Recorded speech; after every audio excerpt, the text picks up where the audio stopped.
Welcome to the Tradies in Business podcast with your hosts Warwick Bidwell and Nicole Cox. Divert your phone and grab a brew as Waz and Nick unpack tips, tales, secrets and stuff-ups from guests both inside and outside your trade, helping educate and inspire you to break the cycle of gut-busting and money stress and create a true trade business. Hello, Warwick. Hello, Nicole. How are you this fine day? I'm very well on this actual fine day in Tasmania. Fine in Brisbane too. It's currently 28 degrees, believe it or not. I don't know what it is outside because my curtains are drawn so the sun doesn't glare in my face. Oh, I like a bit of sunshine on my face. I do too. It's just really hard to see my computer screen when it's glaring in my beautiful big double glass doors here in my office. It's crazy, isn't it?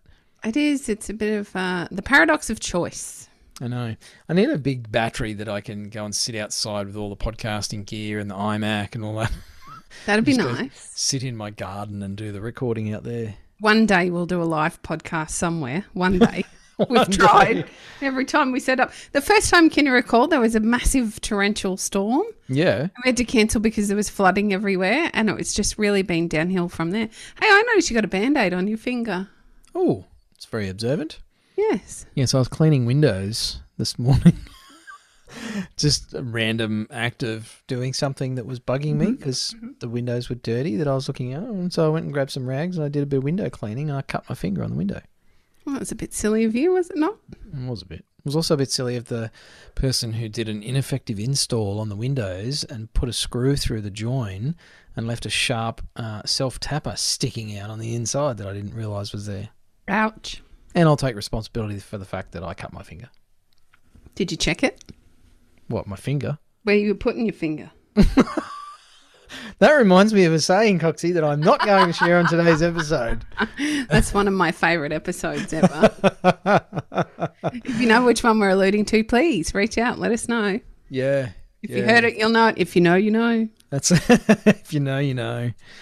Speaking of sitting in the garden and taking a bit of time out of the usual drudgery, Coxie, I could tell you were trying to lead the waffle horse to water so that I could maybe take a drink.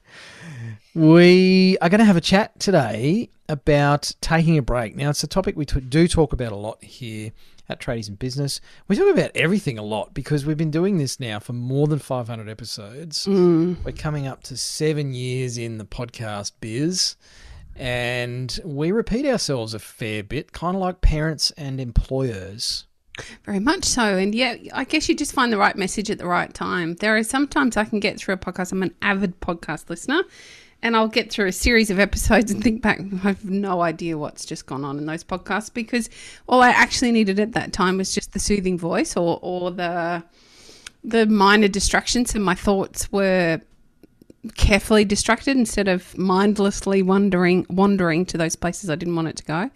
So you might not hear that we've actually spoken about taking a break many times before, and today might be the one that you need to hear before the break takes you.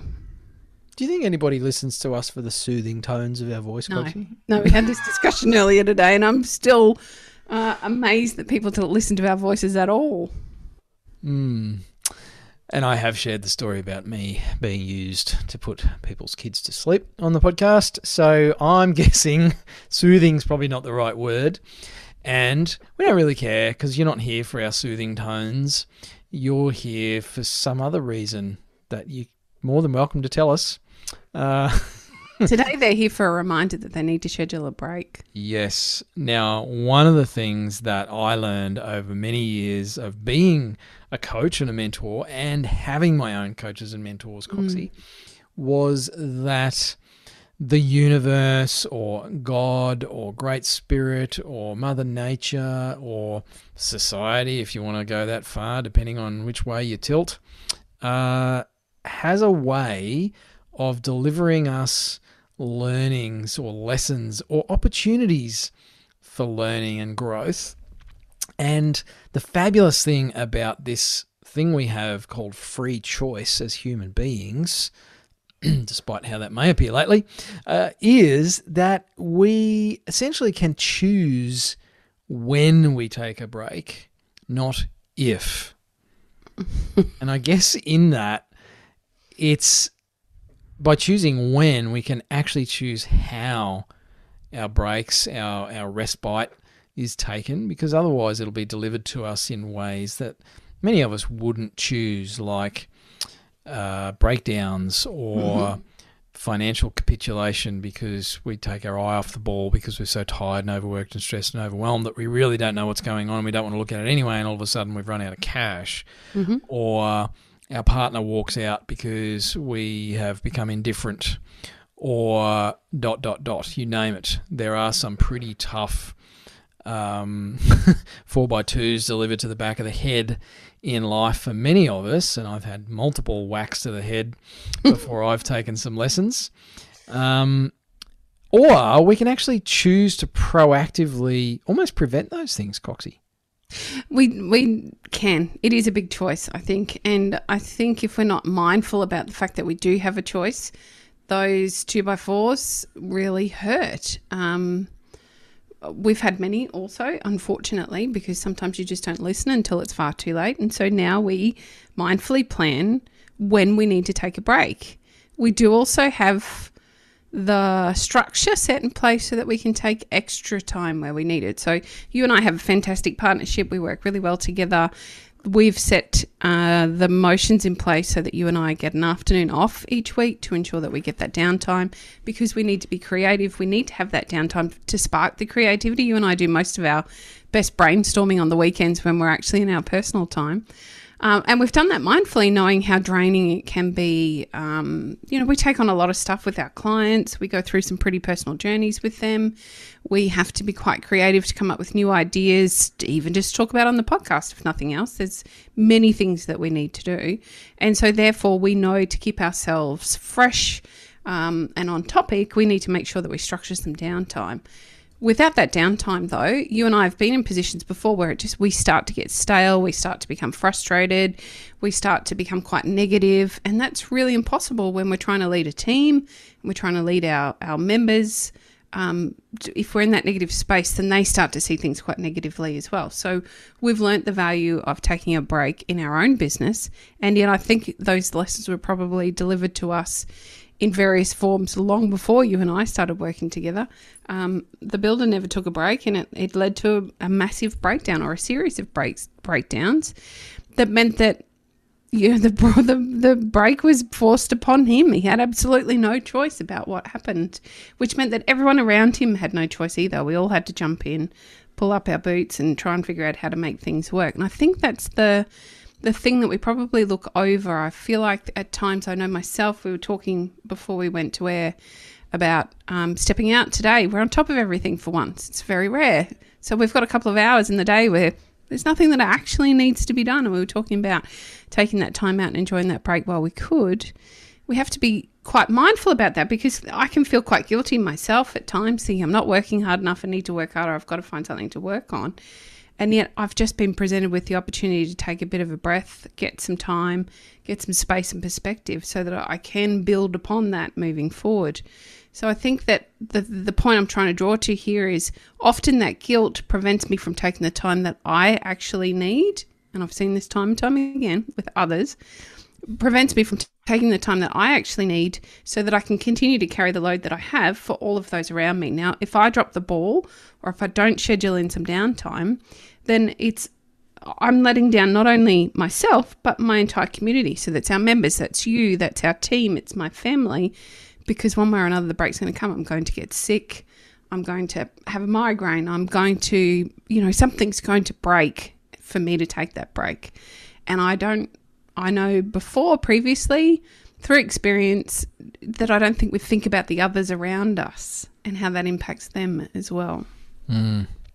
Yeah, we've seen many times business owners forced out of their business for short or long periods of time because they mistakenly thought that humans are somehow different to any other animal or machine or anything else in our lives, that you can just drive it and drive it and drive it without ever stopping it for maintenance, for repairs, to refuel.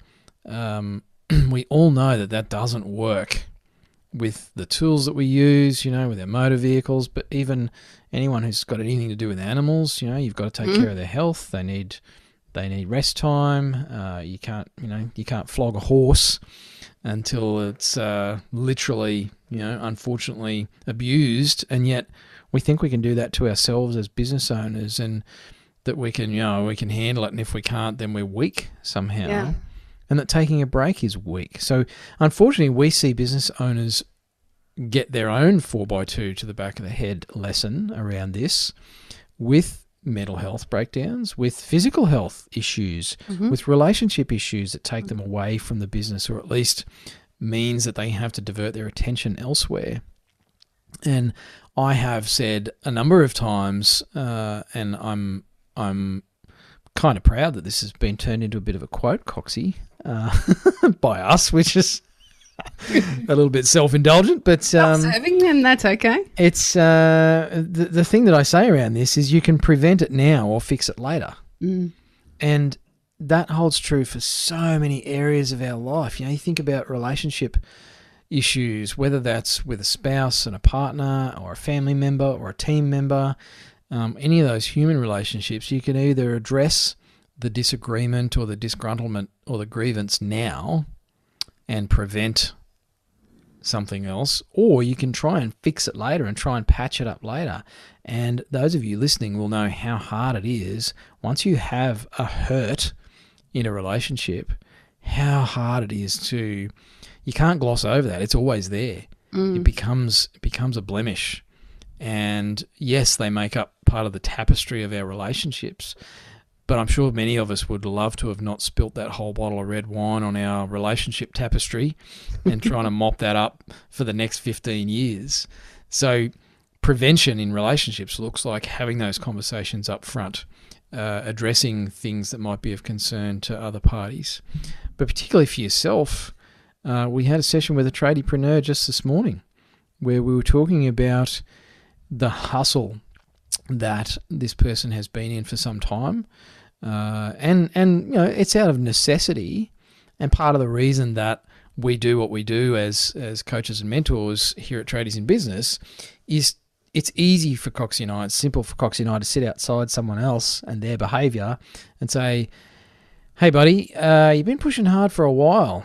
You thought about taking a break? And so often the light bulb literally goes on for that person. It's like, no, I haven't actually. And if I don't, what's going to happen? Whereas fixing it later can get pretty challenging, when you start talking about mental health. That stuff is also hard you can't undo some of those, I guess, like tearing a muscle or damaging our bodies. The mind is the same. You end up having a weakness in that area that you need to proactively take care of for the rest of your life. So, when we stretch our mental health beyond a certain point, yes, you can get back to a quote unquote normal life, and there's always that slightly, damaged scar tissue there that you just got to be a little bit more careful that you don't overstress it, because it can break much more easily next time. I wonder if we talk about the simple ways to take a break, because I think when we say take a break, people immediately think of 2 weeks holiday by the beach, not doing anything, and taking a break doesn't actually look like that. Or it doesn't have to. Sure, that can be part of your plan, and it doesn't need to be that elaborate. It can actually just be a Friday afternoon off. It can be going for a massage. It can be using any of the things on the challenge this month to put a break in your day, because a break is exactly that. It's just a period of time where you're pausing, not doing what you ordinarily do, and taking some time out for yourself. 100%, Coxie. Or as you love to say, hungy. I've never said it except in rebuttal to your ridiculousness. Breaks don't need to be enormous. They don't need to be No. And I wanted to highlight, you mentioned our business partnership and how well it works, particularly when I talk over the top of you on podcast episodes, of our different work styles and our different energy patterns. So you love pressure and deadlines I do. as a form of, I guess, external motivation. Yep. Most of us, actually everybody, has some form of external motivation for doing what we do. And Nick and I had a conversation recently, listeners, about our different work styles as part of our business planning. We're just talking about, what works best for us, and we openly share how we're finding our work style and our scheduling and the projects that we've got going on here at Tradies in Business.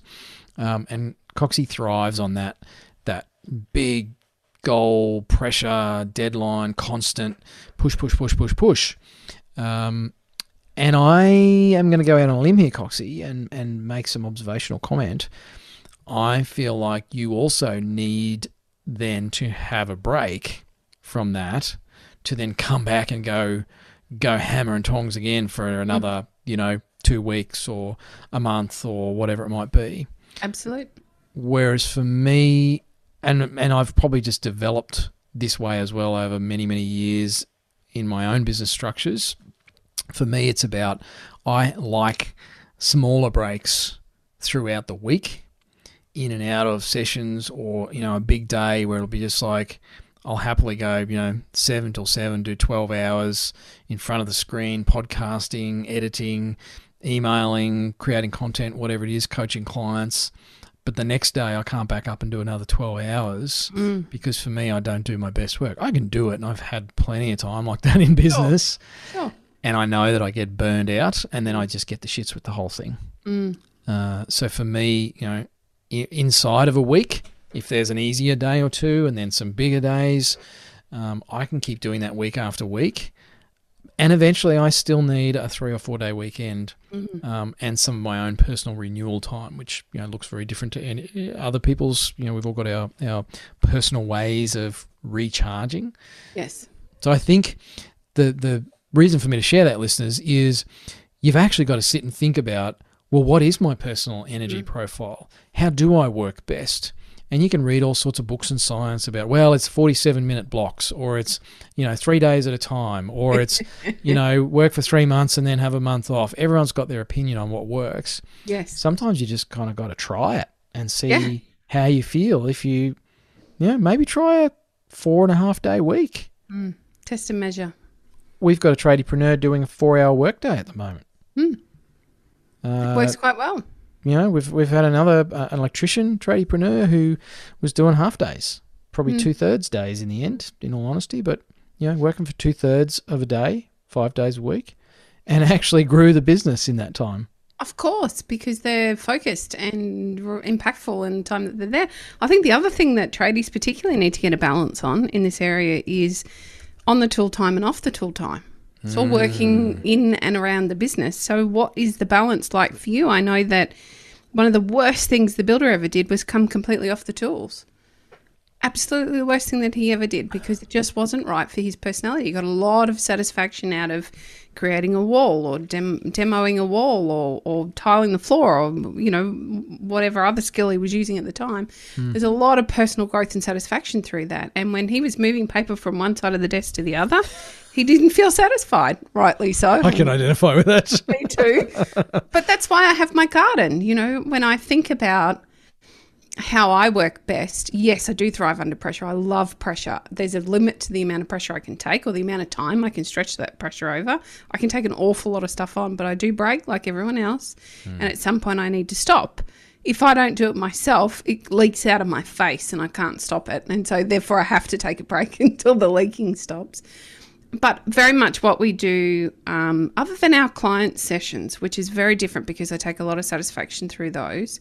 But on those weeks where we don't have a lot of client sessions and it's just work on work on work, it's creating content, creating the podcast, editing, all those things that you referred to, I can feel quite depleted. So therefore I know that I need to go and spend some time weeding the garden, or I need to go and rake one of the areas in the backyard so I can see what I've physically done. For me to have that connection and satisfaction around, okay, I've ticked that off my list today.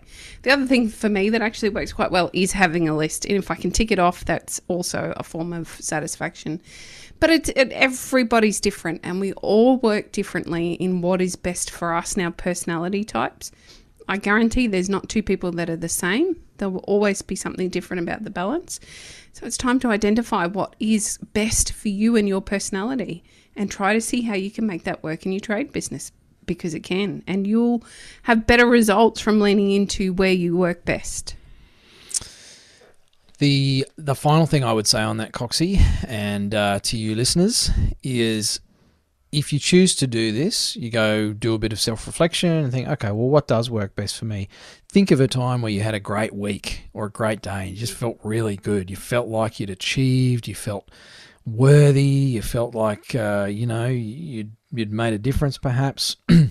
That can give you some guidance. After that, you may have to enroll the support of the people around you in making some change. One of the things we probably don't talk about a lot when it comes to making personal change, that can freak out some of the people around you because they're used to you being a certain way. And if you're now going to make this change, like our tradiepreneur friend going back to a 4-hour workday, that's taken some work for him to go and talk to team members, customers, suppliers. It requires a recalibration of the people's expectations around him so that he can bring that about. Otherwise, that's going to fail every time because we don't live on an island on our own, unfortunately, I would say. And therefore, we just need to go and enroll the support of those people. Say, hey, I'm making some changes to the way I work. Can I chat to you about how we can work together on that so that it doesn't negatively impact you? In fact, this is a positive thing for you, Mrs. or Mr. or team members or whatever, because they're probably sick of you being on all the time as well. So they might be right behind it. Are you trying to tell me something now? Not at all. So if you are listening to this and you're thinking, you know what, this is the message I needed to hear today. I want to make some change. This is our plug for something that costs you nothing, that doesn't get us a single client. All it does is actually help you make a bit of change, listeners, and that is the 30-day challenge that we're running here at Tradies in Business. If you search the hashtag TIB30 challenge on Insta, you'll see Nick and me sharing a whole bunch of stuff. We'd love for you to share some stuff and use the hashtag as well and be a part of it, and we'll tag your business and get you some exposure. But basically, you can go to our website. If you go to tradiesinbusiness.com.au/free, you'll find there's a calendar and a list of suggested things that you can do, very small things on a daily basis to take a break. Some of them are 5 to 10 minutes and they have a massive payoff. The return on investment for that 10 minutes is enormous. So go and check that out. And apart from that, I guess just think about, do you want to choose when and how you have a break? Or would you like the universe or Nicole to choose for you and deliver it perhaps in a way that you would not have picked? Like a 4x2 to the head. Pretty much. Thanks for listening. Uru. You've been listening to the Tradies in Business podcast with Warwick Bidwell and Nicole Cox. Find out more about today's guest, tools for your trade business and other cool stuff at tradiesinbusiness.com.au.